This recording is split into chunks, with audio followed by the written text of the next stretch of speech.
ഇതിനെക്കുറിച്ച് പ്രതികരിക്കാൻ V D Satheesan എന്ന് പറയുന്ന വർഗീയവാദികളെ ചുമന്നുകൊണ്ട് നടക്കുന്ന വി ഡി സതീശൻ എന്ന് പറയുന്ന വർഗീയവാദിക്ക് ഇതിനെക്കുറിച്ച് പ്രതികരിക്കാൻ എന്താ അധികാരം? ആ കൊള്ളയിൽ കോൺഗ്രസുകാരും കമ്മ്യൂണിസ്റ്റുകാരും ഒക്കെ ചങ്ങായിമാരാണ്, ഒരുമിച്ച് കൈയിട്ട് വാഴുന്നവരാണ്. അങ്ങനെയുള്ളവർ ഭരിക്കുന്ന കേരളത്തിൽ വിശ്വാസികളുടേതായിട്ടുള്ള ഒരു MLA വരണമെന്ന് കേരളത്തിലെ ഏതെങ്കിലും ഒരു വിശ്വാസി ആഗ്രഹിച്ചാൽ അതിനെ വർഗീയവാദി എന്ന് വിളിക്കാൻ ആണ് ഓരോരുത്തരും ഒരുമ്പെടുന്നതെങ്കിൽ അത് ഇനി കേരളത്തിൽ നടക്കില്ല എന്ന് മാത്രമേ BJPക്ക് പറയാനുള്ളൂ. കഴിഞ്ഞ 12 വർഷമായിട്ട് മാതൃകാപരമായിട്ട് പ്രവർത്തനം നടത്തുന്ന ഒരു പാർട്ടിയാണ് ഭാരതീയ ജനതാ പാർട്ടിയും NDA. ഞങ്ങളുടെ മതേതരത്വം ഇത്തരത്തിൽ തെരഞ്ഞെടുപ്പ് വരുന്ന സമയത്ത് മൗലിക ശക്തികളുടെ പാവസേവ ചെയ്യുന്ന മതേതരത്വം BJPയുടേതല്ല. BJPയുടേത് വികസന മതേതരത്വമാണ്. പുതിയതായി ജോയിൻ ചെയ്യുന്നവർ Shri Saju Mohan, AAP state vice president, SFIയുടെ ex Vattiyoorkavu polytechnic general secretary. Shrimati Rashmi TS, AAP women's wing state മുൻ സെക്രട്ടറി.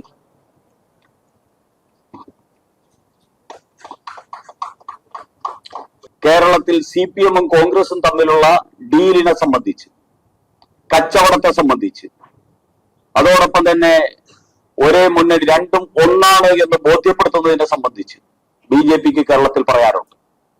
ഇനി പാർലമെന്റ് തെരഞ്ഞെടുപ്പാണെങ്കിൽ തിരുവനന്തപുരം പാർലമെന്റിൽ ശ്രീ രാജീവ് ചന്ദ്രശേഖർ മത്സരിക്കുമ്പോൾ ഇവിടെ 14-ൽ 13 അസംബ്ലികളിലും ഇടതുപക്ഷ MLA-മാരുള്ള ഒരു ജില്ലയാണിത്.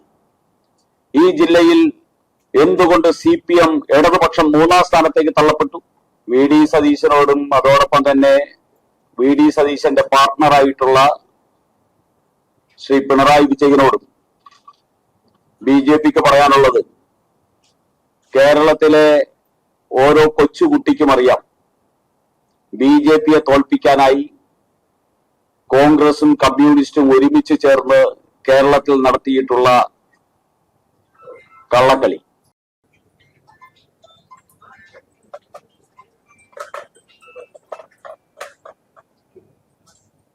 തെരഞ്ഞെടുപ്പ് അടുത്തു വരുന്ന ഘട്ടത്തിൽ BJPയോടൊപ്പവും NDAയോടൊപ്പവും പ്രവർത്തിക്കാനുള്ള താല്പര്യമുള്ള ആൾക്കാരുടെ എണ്ണവും വർദ്ധിച്ചു വരികയാണ്. NDAയുടെ ചരിത്രത്തിൽ ഏറ്റവും വലിയ പ്രതീക്ഷ നൽകുന്ന ഒരു തെരഞ്ഞെടുപ്പായിട്ട് ഈ വരുന്ന തെരഞ്ഞെടുപ്പ് മാറുകയാണ്. അതുകൊണ്ട് തന്നെ ഇടതുപക്ഷവും വലതുപക്ഷവും അവരുടെ തെരഞ്ഞെടുപ്പ് പ്രചാരണങ്ങളിൽ BJPയെയും NDAയെയും അതോടൊപ്പം തന്നെ BJPയുടെ സംസ്ഥാന അധ്യക്ഷൻ ശ്രീ രാജീവ് ചന്ദ്രശേഖറിനെയും വ്യക്തിപരമായിട്ട് ആക്രമിക്കാനും BJPയെയും NDAയെയും അപവാദ പ്രചരണങ്ങൾ നടത്തി ആക്രമിക്കാനുമാണ് ശ്രമിച്ചുകൊണ്ടിരിക്കുന്നത്. അതിന്റെ ഭാഗമായിട്ടാണ് കുറച്ച് ദിവസങ്ങളിലായിട്ട് ഇവിടെ ചർച്ച ചെയ്യുന്ന ഡീൽ രാഷ്ട്രീയം. ഡീലിൽ വിദഗ്ധനായിട്ടുള്ള വി ഡി സതീശനാണ് ഡീലിനെ കുറിച്ച് ഇപ്പോ ചർച്ച ആരംഭിച്ചിരിക്കുന്നത്. വി ഡി സതീശനോടും അതോടൊപ്പം തന്നെ വി ഡി സതീശന്റെ പാർട്ണറായിട്ടുള്ള ശ്രീ പിണറായി വിജയനോടും BJPക്ക് പറയാനുള്ളത്, കേരളത്തിലെ ഓരോ കൊച്ചുകുട്ടിക്കും അറിയാം BJPയെ തോൽപ്പിക്കാനായി കോൺഗ്രസും കമ്മ്യൂണിസ്റ്റും ഒരുമിച്ച് ചേർന്ന് കേരളത്തിൽ നടത്തിയിട്ടുള്ള കള്ളക്കളി. അത് തിരുവനന്തപുരത്തെന്ന് പറഞ്ഞു തുടങ്ങിയാൽ തന്നെ നിരവധി ഉദാഹരണങ്ങൾ നമ്മുടെ മുമ്പിലുണ്ട്. കഴിഞ്ഞ പ്രാവശ്യം നേമത്ത് ശ്രീ കുമ്മനം രാജശേഖരൻ മത്സരിക്കുമ്പോൾ ആ നേമത്ത് കുമ്മനം രാജശേഖരൻ വിജയിക്കാതിരിക്കാനായി ചാവേറിനെ പോലെ കടന്നു വന്ന 3-ാം സ്ഥാനം കൊണ്ട് നാടുവിടേണ്ടി വന്ന കെ മുരളീധരന്റെ ലക്ഷ്യം BJPയെ തോൽപ്പിക്കലായിരുന്നു. അതേ മുരളീധരൻ തന്നെയാണ് തൃശൂരിലും സുരേഷ് ഗോപി ജയിക്കുമെന്നുള്ള സാഹചര്യം വന്നപ്പോ ഇടതുപക്ഷത്തെ സഹായിക്കാനായി അവിടെ പോയി മത്സരിച്ച് മൂന്നാം സ്ഥാനം കൊണ്ട് തൃപ്തനാകേണ്ടി വന്നത്. BJP ജയിക്കാൻ സാധ്യതയുള്ള സ്ഥലത്ത് ചാവേറാകാൻ വേണ്ടി തയ്യാറായിട്ട് നിൽക്കുന്ന K. മുരളീധരനും, ആ മുരളീധരന്റെ ഉദ്ദേശം അവിടെ CPM-നെ വിജയിപ്പിക്കലായിരുന്നു. അത് കഴിഞ്ഞ പ്രാവശ്യം നേമത്ത് വിജയിച്ചു, പക്ഷെ തൃശൂരിൽ ഞങ്ങൾ പരാജയപ്പെടുത്തി. അതായിരുന്നു അവിടെ സംഭവിച്ചത്. അതുപോലെ തന്നെ നമുക്ക് കാണാൻ സാധിക്കുന്നത് കഴിഞ്ഞ വട്ടിയൂർക്കാവ് തെരഞ്ഞെടുപ്പിൽ ശ്രീ കുമ്മനം രാജശേഖരൻ മത്സരിക്കുമ്പോൾ മാർക്സിസ്റ്റ് പാർട്ടിയുടെ വോട്ടുകൾ K. മുരളീധരന് നൽകിയിട്ടാണ് കുമ്മനം രാജശേഖരനെ പരാജയപ്പെടുത്താനായിട്ട് ശ്രമിച്ചത്. അതും തിരുവനന്തപുരത്തുകാരും വട്ടിയൂർക്കാവുകാരും ആരും മറന്നിട്ടില്ല. K. മുരളീധരൻ തന്നെ പറഞ്ഞതാണ്, എനിക്ക് ഇടതുപക്ഷ വോട്ട് നൽകി, അങ്ങനെയാണ് ഞാൻ ജയിച്ചത് എന്ന് K. മുരളീധരൻ തന്നെ സമ്മതിച്ചിട്ടുള്ളതാണ്. അതുപോലെ തന്നെ ഷാഫി പറമ്പിൽ E. ശ്രീധരൻ എന്ന് പറയുന്ന കേരളം കണ്ട ഏറ്റവും പ്രഗത്ഭനായിട്ടുള്ള ഒരു മനുഷ്യൻ, കേരളം ആഗ്രഹിക്കുന്ന, നിയമസഭയിൽ എത്തണമെന്ന് കേരളം പൊതുവെ ആഗ്രഹിക്കുന്ന ഒരു മനുഷ്യനായിരുന്നു E. ശ്രീധരൻ. അദ്ദേഹത്തെ മുന്നിൽ നിർത്തി പാലക്കാട്ട് BJP NDA മത്സരിച്ചപ്പോൾ ഷാഫി പറമ്പിലിനെ ജയിപ്പിക്കാനായിട്ട് SDPI ഉൾപ്പെടെയുള്ള സംഘടനകളുമായിട്ട് ചേർന്ന് CPM നടത്തിയ വോട്ട് കച്ചവടം, വോട്ട് മറിക്കൽ ഈ കേരളം മറന്നിട്ടില്ല. ഇതുപോലെ നിരവധി ഉദാഹരണങ്ങൾ കേരളത്തിൽ CPM-ഉം കോൺഗ്രസും തമ്മിലുള്ള ഡീലിനെ സംബന്ധിച്ച്, കച്ചവടത്തെ സംബന്ധിച്ച്, അതോടൊപ്പം തന്നെ ഒരേ മുന്നണി, രണ്ടും ഒന്നാണ് എന്ന് ബോധ്യപ്പെടുത്തുന്നതിനെ സംബന്ധിച്ച് BJPക്ക് കേരളത്തിൽ പറയാറുണ്ട്. ഇനി പാർലമെന്റ് തെരഞ്ഞെടുപ്പാണെങ്കിൽ തിരുവനന്തപുരം പാർലമെന്റിൽ ശ്രീ രാജീവ് ചന്ദ്രശേഖർ മത്സരിക്കുമ്പോൾ ഇവിടെ 14-ൽ 13 അസംബ്ലികളിലും ഇടതുപക്ഷ MLA-മാരുള്ള ഒരു ജില്ലയാണിത്. ഈ ജില്ലയിൽ എന്തുകൊണ്ട് CPM ഇടതുപക്ഷം 3-ാം സ്ഥാനത്തേക്ക് തള്ളപ്പെട്ടു? 3 ലക്ഷം വോട്ടിന് താഴേക്ക് എന്തുകൊണ്ട് തള്ളപ്പെട്ടു? ഈ വോട്ടെല്ലാം കൊടുത്തത് ശശി തരൂരിനല്ലേ? BJPയെ തോൽപ്പിക്കാൻ വേണ്ടി പണം വാങ്ങിയും അതോടൊപ്പം തന്നെ SDPയും ജമാഅത്തെ ഇസ്ലാമി ഉൾപ്പെടെയുള്ള വർഗീയ സംഘടനകളുമായിട്ടും ചേർന്ന് BJPയെ തോൽപ്പിക്കാനായിട്ട് കോൺഗ്രസും കമ്മ്യൂണിസ്റ്റുകാരും ദശാബ്ദങ്ങളായിട്ട് കേരളത്തിൽ നടത്തിക്കൊണ്ടിരിക്കുന്ന ഡീല്, ആ ഡീലിനെ മറച്ചുവെക്കാനുള്ള ശ്രമമാണ് VD സതീശന്റെ ഈ പ്രസ്താവനകളിൽ, UDF നേതാക്കന്മാരുടെ പ്രസ്താവനകളിലൂടെയും അതോടൊപ്പം തന്നെ പിണറായി വിജയന്റെ പ്രസ്താവനകളിലൂടെയും പുറത്തു വന്നുകൊണ്ടിരിക്കുന്നത്. പിണറായി വിജയൻ ഇപ്പോഴും പറയുക കോലീബി സഖ്യത്തെക്കുറിച്ച്. പിണറായി വിജയൻ ഇത്രയും കാലഹരണപ്പെടാമോ? 10-30 വർഷങ്ങൾക്ക് മുമ്പ് പറഞ്ഞുകൊണ്ട് ഇരിക്കുന്ന ഒരു സാധനം ഇപ്പോഴും പറഞ്ഞുകൊണ്ടിരിക്കുക. കാലം മാറിയതൊന്നും പിണറായി വിജയൻ അറിയുന്നില്ല. ഇന്ന് കോലീബി അല്ല, ഇവിടെ ജമായത്തിയും SDPയും മാർക്സിസ്റ്റും കോൺഗ്രസും ചേർന്നുള്ള ഒരു സഖ്യമാണ് കേരളത്തിലുള്ളത്. അത് കേരളത്തിൽ മാത്രമല്ല, ഇന്ത്യയിൽ മുഴുവൻ അതാണുള്ളത്. ഇന്ത്യ മഹാരാജ്യത്തെ എല്ലാ സംസ്ഥാനങ്ങളിലും, എല്ലാ കേന്ദ്രഭരണ പ്രദേശങ്ങളിലും, കേരളത്തിലെ പല പഞ്ചായത്തുകളിലും, മുനിസിപ്പാലിറ്റികളിലും, കോർപ്പറേഷനുകളിലും ഒക്കെ ഉള്ളത് മാർക്സിസ്റ്റ്, കോൺഗ്രസ്, ജമായത്തി, SDPI സഖ്യമാണ്. ഈ സഖ്യം BJPക്കെതിരെ മാത്രമല്ല രാജ്യത്തിനെതിരെയും കൂടെ പ്രവർത്തിക്കുന്ന സഖ്യമാണ്. ഈ സഖ്യത്തിന്റെ സഖ്യകക്ഷികളായിട്ടുള്ള കമ്മ്യൂണിസ്റ്റുകാരും കോൺഗ്രസുകാരും പിണറായി വിജയനും VD സതീശനും ഡീലിന്റെ പേരും കോലീബി സഖ്യത്തിന്റെ പേരും ഒക്കെ പറഞ്ഞാൽ ഈ കേരളം പുച്ഛിച്ച് തള്ളും എന്ന് മാത്രമേ ഈ രണ്ടുപേരോടും ഓർമ്മിപ്പിക്കാൻ BJPക്കുള്ളൂ. അത് നിങ്ങൾ ഓർമ്മിപ്പിക്കാൻ ആഗ്രഹിക്കാം, അത് നിങ്ങൾ ഓർമ്മിപ്പിക്കുക. മറ്റൊന്ന്, തെരഞ്ഞെടുപ്പ് പ്രചരണത്തിൽ 140 സ്ഥാനാർത്ഥികളെ മുന്നിൽ നിർത്തി ഏറ്റവും കഴിവുറ്റവരും മികവുറ്റവരും വിജയപ്രതീക്ഷയുള്ളവരുമായിട്ടുള്ള സ്ഥാനാർത്ഥികളെയാണ് BJP NDA സഖ്യം രംഗത്തിറക്കിയിരിക്കുന്നത്. സ്ഥാനാർത്ഥികൾ രംഗത്തിറക്കി കഴിഞ്ഞതോടുകൂടി കേരളത്തിൽ NDA BJP സഖ്യം ഏറ്റവും ശക്തമായിട്ടുള്ള ഒരു മത്സരത്തിന്റെ അന്തരീക്ഷം തന്നെയാണ് സൃഷ്ടിച്ചിരിക്കുന്നത്. ഇന്ന് കേരളത്തിൽ 50-ലേറെ മണ്ഡലങ്ങളിൽ ഭാരതീയ ജനതാ പാർട്ടിക്ക് വലിയ മുന്നേറ്റം നടത്താൻ, വിജയത്തിനോടൊപ്പം മുന്നേറ്റം നടത്താൻ സാധിക്കുമെന്ന് BJPക്കാരല്ലാത്തവർ പോലും പറയുന്ന ഒരു സാഹചര്യം കേരളത്തിൽ ഉണ്ടായി കഴിഞ്ഞിരിക്കുന്നു. ഞങ്ങൾ 140 മണ്ഡലങ്ങളിലും സ്ഥാനാർത്ഥിയെ നിർത്തിയിരിക്കുന്നത് അതാത് മണ്ഡലങ്ങളിലെ സാഹചര്യങ്ങൾ മുഴുവൻ പരിശോധിച്ച് അതിന്റെ സാധ്യതകൾ മുഴുവൻ തന്നെ പ്രയോജനപ്പെടുത്തിക്കൊണ്ട് പരമാവധി ആൾക്കാരെ ജയിപ്പിച്ചെടുക്കുക എന്ന ഒരു ഉത്തരവാദിത്വത്തോടു കൂടിയാണ്, ഒരു ദൗത്യം എന്ന നിലയിലാണ് ഞങ്ങൾ സ്ഥാനാർത്ഥികളെ നിർത്തിയിരിക്കുന്നത്. സ്ഥാനാർത്ഥികളുടെ വിജയത്തിന് വേണ്ടിയുള്ള പ്രവർത്തനങ്ങൾ ശക്തിപ്പെടുത്തുന്നതിന് കേരളത്തിൽ എക്കാലത്തും കേന്ദ്ര നേതൃത്വം വലിയ പിന്തുണയാണ് നൽകി വരാറുള്ളത്.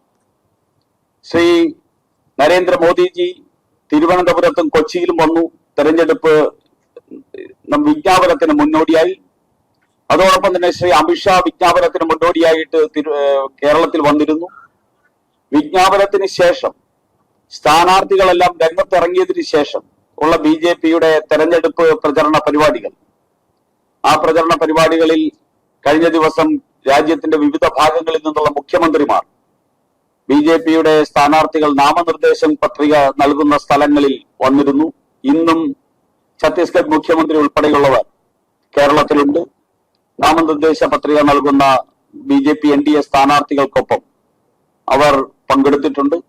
വരും ദിവസങ്ങളിലും മുഖ്യമന്ത്രിമാരും കേന്ദ്രമന്ത്രിമാരും ഒക്കെ കേരളത്തിന്റെ വിവിധ ഭാഗങ്ങളിൽ തെരഞ്ഞെടുപ്പ് പ്രചരണ പരിപാടികളിൽ പങ്കെടുക്കും.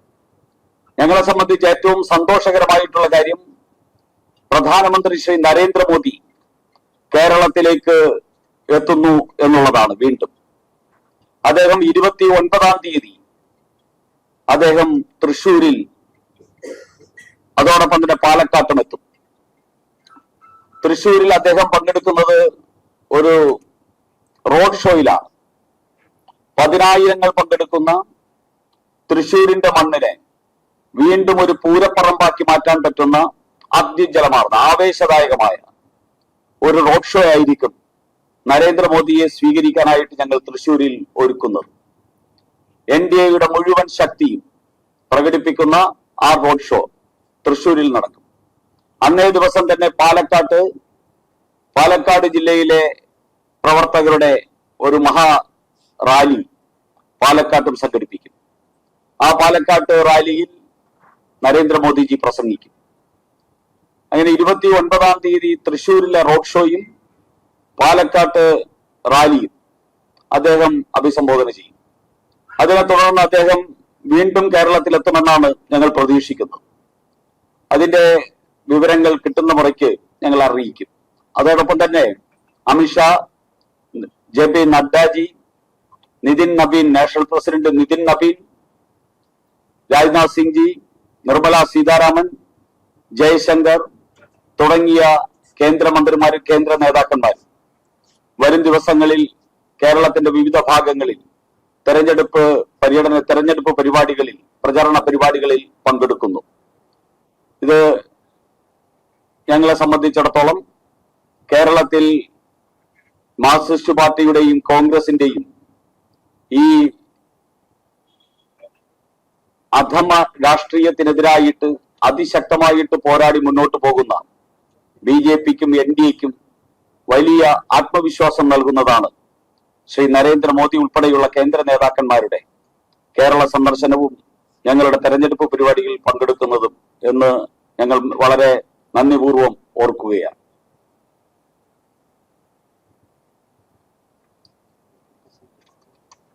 ഞങ്ങൾക്ക് VD സതീശനോട് ഒരു കാര്യം കൂടെ ചോദിക്കാനുണ്ട്. ഇവിടത്തെ MP-മാരെയൊക്കെ, മത്സരിക്കാനെന്ന MP-മാരെയൊക്കെ തൊടുന്യായങ്ങൾ പറഞ്ഞ് വെട്ടി മൂലയിലിരുത്തിയ VD സതീശനോട് BJPക്ക് ചോദിക്കാനുള്ളത്, നിങ്ങളുടെ ഗൗരവ് ഗഗോയി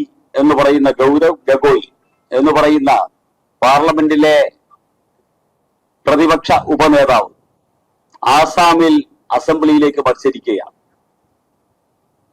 ശ്രീ K.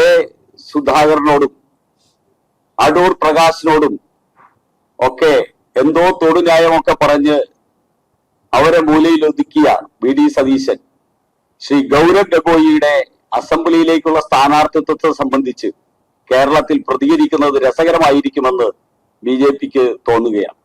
കേസ് കൊടുക്കാൻ പറഞ്ഞു. ഇക്കാലം രാജീവ് ചന്ദ്രശേഖർ ഇവിടെ വന്ന സമയത്ത് കുറെ കാലമായിട്ട് ഇങ്ങനെ കുറെ സാധനങ്ങൾ കൂടെ ഇറങ്ങി നടക്കുകയല്ലേ. എന്തായി? ഇന്ന് രാജീവ് ചന്ദ്രശേഖർ കേരളത്തിലെ എണ്ണം പറഞ്ഞ നേതാവായിട്ട് മാറി. ഈ കഴിഞ്ഞ 70 വർഷമായിട്ട് കേരളത്തിലെ കമ്മ്യൂണിസ്റ്റുകാർക്കും കോൺഗ്രസുകാർക്കും മുന്നോട്ട് വയ്ക്കാൻ കഴിയാത്ത കേരളത്തിന് ഒരു പുതിയ പ്രതീക്ഷ നൽകുന്ന നേതാവായിട്ട് രാജീവ് ചന്ദ്രശേഖർ കേരളത്തിൽ ഉദിച്ചുയർന്നു നിൽക്കുകയാണ്. ഇത്തരത്തിലുള്ള കപട ആരോപണങ്ങൾ എന്തു കൊണ്ടുവന്നാലും അദ്ദേഹത്തിന്റെ വ്യക്തിത്വത്തിന് ഒരു പോറൽ പോലും ഏൽപ്പിക്കാൻ ഇവിടുത്തെ കമ്മ്യൂണിസ്റ്റുകാർക്കും കോൺഗ്രസുകാർക്കും സാധിക്കില്ല. അതുകൊണ്ട് ഞങ്ങൾക്ക് പറയാനുള്ളത്, അങ്ങനെ എന്തെങ്കിലും ഉണ്ടെങ്കിൽ കൊണ്ട് കേസ് കൊടുക്ക്. മതമാണ് വിഷയം എന്ന് പറഞ്ഞ മുസ്ലിം ലീഗിന്റെ മതവെറിയൻ നേതാക്കന്മാരെ ചുമന്നുകൊണ്ട് കിടക്കുന്ന വി ഡി സതീശൻ ഇതിനെക്കുറിച്ച് പ്രതികരിക്കാൻ, വി ഡി സതീശൻ എന്ന് പറയുന്ന വർഗീയവാദികളെ ചുമന്നുകൊണ്ട് കിടക്കുന്ന വി ഡി സതീശൻ എന്ന് പറയുന്ന വർഗീയവാദിക്ക് ഇതിനെക്കുറിച്ച് പ്രതികരിക്കാൻ എന്താ അധികാരം? SDPIയുടെ പിന്തുണ ഔദ്യോഗികമായിട്ട് സ്വീകരിച്ച് SDPIക്ക് പാദസേവ ചെയ്യുന്ന കമ്മ്യൂണിസ്റ്റ് പാർട്ടിക്ക് BJPയെ വർഗീയവാദി എന്ന് പറഞ്ഞ് ആക്ഷേപിക്കാൻ എന്ത് അവകാശമാണുള്ളത്? ഞങ്ങൾ ഈ രാജ്യത്ത് മുഴുവൻ ജനതയ്ക്കും ആരോടുമില്ല പ്രീണനം, എല്ലാവർക്കും തുല്യാധികാരം, അവകാശം എന്ന് പ്രഖ്യാപിച്ചുകൊണ്ട് കഴിഞ്ഞ 12 വർഷമായിട്ട് മാതൃകാപരമായിട്ട് പ്രവർത്തനം നടത്തുന്ന ഒരു പാർട്ടിയാണ് ഭാരതീയ ജനതാ പാർട്ടിയും NDA. ഞങ്ങളുടെ മതേതരത്വം ഇത്തരത്തിൽ തെരഞ്ഞെടുപ്പ് വരുന്ന സമയത്ത് മൗലിക ശക്തികളുടെ പാദസേവ ചെയ്യുന്ന മതേതരത്വം BJPയുടേതല്ല. BJPയുടേത് വികസന മതേതരത്വമാണ്. ഇൻക്ലൂസീവായിട്ടുള്ള ഒരു പാർട്ടിയാണ് BJP. ആ രീതിയിലുള്ള സമീപനമാണ് നിലനിർത്തുന്നത്.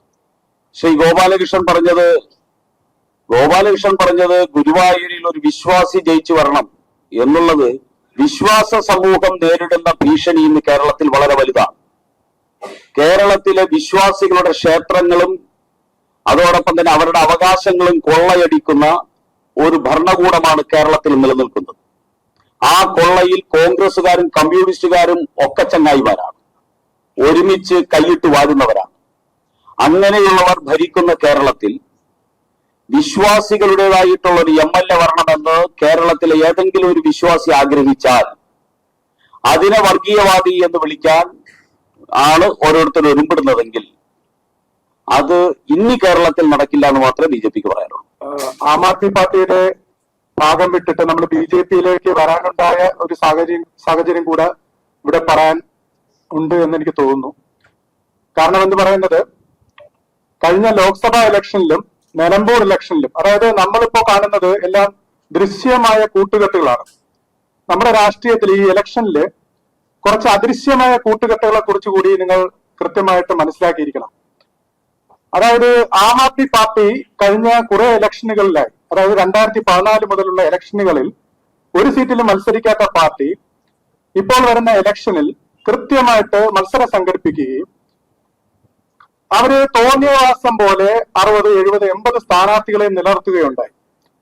അപ്പൊ നമ്മൾ കൃത്യമായി പഠിച്ചപ്പോൾ ഒരു കാര്യം മനസ്സിലായത് എന്ന് പറയുന്നത്, അതായത് ആം ആദ്മി പാർട്ടിയിൽ പൊതുവെ കൂടുതലുള്ളത് കമ്മ്യൂണിസ്റ്റ് വിരുദ്ധ മനോഭാവമുള്ള ആൾക്കാരാണ്. കമ്മ്യൂണിസ്റ്റിന് എതിരാണ് എല്ലാവരും.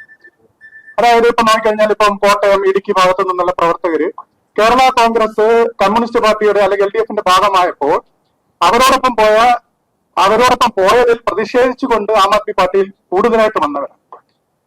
അപ്പോ എന്റെ അടുത്ത ഇലക്ഷൻ റിസൾട്ട് നോക്കുമ്പോ കമ്മ്യൂണിസ്റ്റ് വിരുദ്ധ വോട്ടുകൾ, ഇപ്പൊ BJPക്ക് കിട്ടേണ്ട വോട്ടുകൾ അല്ലെങ്കിൽ മറ്റൊരു പാർട്ടിക്ക് കിട്ടേണ്ട വോട്ടുകൾ, കമ്മ്യൂണിസ്റ്റ് പാർട്ടിക്ക് എതിരെ കിട്ടുന്ന വോട്ടുകൾ ഡിവൈഡ് ചെയ്ത് കളഞ്ഞുകൊണ്ട് ആ കമ്മ്യൂണിസ്റ്റ് പാർട്ടി ആ ഒരു ഭൂരിപക്ഷം നേടിക്കൊണ്ട് ഒരു വിജയം കണ്ടെത്താനുള്ള ഒരു ശ്രമമാണ്.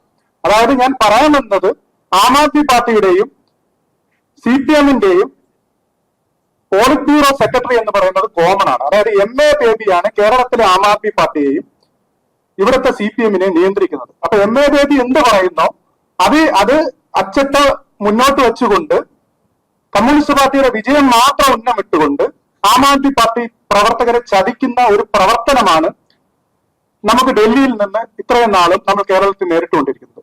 അപ്പൊ ആ ഒരു സാഹചര്യം നമ്മൾ കൃത്യമായി മനസ്സിലാക്കിക്കൊണ്ടാണ് നമ്മൾ ഇത്രയും പ്രവർത്തകരിൽ പറയാൻ, ഇപ്പോൾ നമ്മൾ ശാസ്തമംഗലത്ത് കൃത്യമായി ഒരു രാഷ്ട്രീയം സംസാരിച്ചുകൊണ്ട് അവിടെ ഒരു കൃത്യമായ ഒരു രാഷ്ട്രീയ ഫൈറ്റ് അല്ലെ ഇലക്ഷൻ ഫൈറ്റ് നടത്തിയ ഇപ്പൊ രശ്മി, ഇപ്പൊ സംസ്ഥാനത്തെ പല നേതാക്കള്, ഇപ്പൊ ഇന്നലെ നിങ്ങൾ കണ്ടു വർക്കല വളരെ പ്രമുഖയായ ഒരു നേതാവ് BJP സ്ഥാനാർത്ഥിയായിട്ട് വരികയുണ്ടായി. ഇപ്പൊ നമ്മൾ പല മണ്ഡലങ്ങളിൽ നിന്നുള്ള, ഞാൻ വർക്കല നാവായിക്കുളം മണ്ഡലത്തിൽ നിന്നുള്ളതാണ്. അപ്പോ ഈ പാർട്ടിയുടെ അപജയം, ഈ CPM എന്ന് പറയുന്ന പാർട്ടിയുടെ അപജയം ഇനിയും കേരള സമൂഹം സഹിക്കാൻ കഴിയാത്ത രീതിയിലാണ് മുന്നോട്ട് പോയിക്കൊണ്ടിരിക്കുന്നത്. അതിനെ ഇനിയും സഹിച്ചു കഴിഞ്ഞാൽ കേരളം അറബിക്കടലിലോട്ട് മാത്രമേ താഴ്ന്നു പോവുകയുള്ളൂ. അപ്പോ അതിൽ നിന്ന് രക്ഷിക്കാൻ വേണ്ടിയിട്ട് നമ്മുടെ ദേശീയ പാർട്ടി എന്ന നിലയിൽ BJP, നമ്മുടെ രാഷ്ട്രത്തെ നയിക്കുന്ന BJP വളരെ ശക്തമായിട്ടാണ് മുന്നോട്ട് വന്നിരിക്കുന്നത്. ശരിയായ കാര്യങ്ങൾ നിയന്ത്രിച്ചുകൊണ്ട്, സംസാരിച്ചുകൊണ്ട്, ജനങ്ങളോട് പറഞ്ഞുകൊണ്ട് ഇവിടെ തിരുവനന്തപുരം നഗരസഭയിൽ തുടങ്ങിയ ഒരു വിജയം ഞാൻ ഉറപ്പായിട്ടും വർക്കല നിയോജക മണ്ഡലത്തിലും തിരുവനന്തപുരത്തെ 14 നിയോജക മണ്ഡലങ്ങളിലും കേരളത്തിലെ 140 മണ്ഡലങ്ങളിലും നിയമസഭാ മണ്ഡലങ്ങളിലും ആ വിജയം ആവർത്തിക്കാൻ കഴിയുമെന്നും ഈ കേരള സംസ്ഥാനത്തെ നമുക്ക് രക്ഷിക്കാൻ കഴിയട്ടെ എന്നും ഞാൻ ഉള്ളിൽ പ്രാർത്ഥിച്ചുകൊണ്ടാണ് ഈ പാർട്ടിയിലേക്ക് ഞാൻ ജോയിൻ ചെയ്തിരിക്കുന്നത്.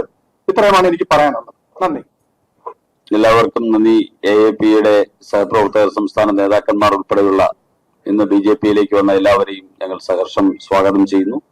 മാധ്യമ സുഹൃത്തുക്കൾക്ക് പ്രത്യേക നന്ദി രേഖപ്പെടുത്തുന്നു. എല്ലാവർക്കും നമസ്കാരം.